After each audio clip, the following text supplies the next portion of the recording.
കുട്ടികളെ കുട്ടികളെ കേറി പോരെന്ന് അറിയണ കുട്ടികളാരും ഇവിടെ ഇല്ല. നിന്റെ ഉടപ്പുറപ്പിന് ഒറ്റക്കാക്കിയിട്ട് എല്ലാരും എങ്ങോട്ടേ പോയേ? ആ അല്ലെങ്കിലും എണ്ണതോണ പോയിന്റെ ശേഷം കുട്ടിയസിന് ഒറ്റയ്ക്കെന്നല്ലേ നാരായണ. അതിനിപ്പോ നമ്മളെ കൊണ്ടൊന്നും ചെയ്യാൻ കഴിയൂലല്ലോ, ഒക്കെ ഉടമ്പരാന്റെ വിധിയല്ലേ. അപ്പൊ നമ്മക്കേ പതിവ് പോലെ ഒന്ന് പുറത്തേക്ക് ഇറങ്ങല്ലേ? ഇറങ്ങല്ലേന്നോ?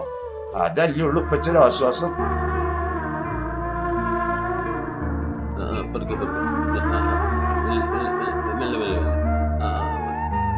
നാരായണ, അന്റെ പുളിയോൽ തന്നെ ജീവിതത്തിൽ ഇപ്പൊ ഒരു ഉടപ്പറപ്പായിട്ട് ഇതിനുള്ളൂ. എന്റെ ഉടപ്പറപ്പ് എല്ലാവർക്കും ഉണ്ടാവില്ലേ തിരക്കും കാര്യങ്ങളൊക്കെ?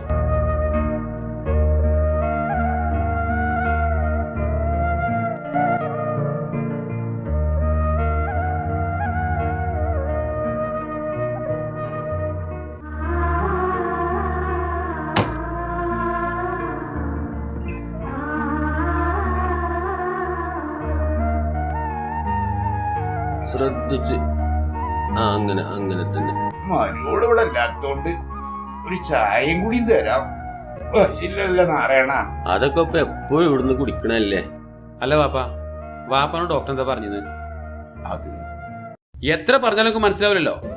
നേരത്തിന് മരുന്നും ഭക്ഷണം ഈ റൂമിൽ എത്തണില്ലേ?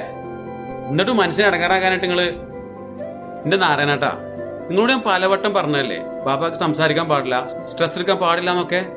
ഒരു സാമാന്യ മര്യാദ ഉണ്ടെങ്കിൽ പിന്നെ നിങ്ങൾ ഈ പടി ചവിട്ടോ. എന്തൊരു മനസ്സിലായി നിങ്ങള്?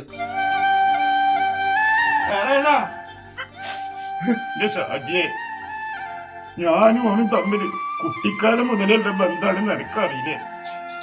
ഞാനേ നിങ്ങൾ ആയുസിന് വേണ്ട ഈ പറയണത്.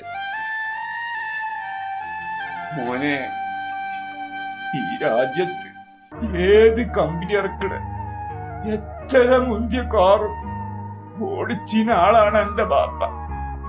ഇന്നൊരു വീൽ ചെയർ ഉരുളണമെങ്കിൽ വരെ വേറൊരാളുടെ സഹായം വേണം.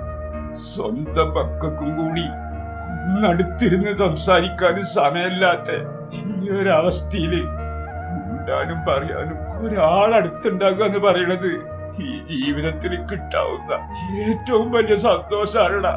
അതില്ലെങ്കില് ഈ 4 ചുമരിന്റെ ഉള്ളിൽ ഒരു ഖബറാണ് മോനെ.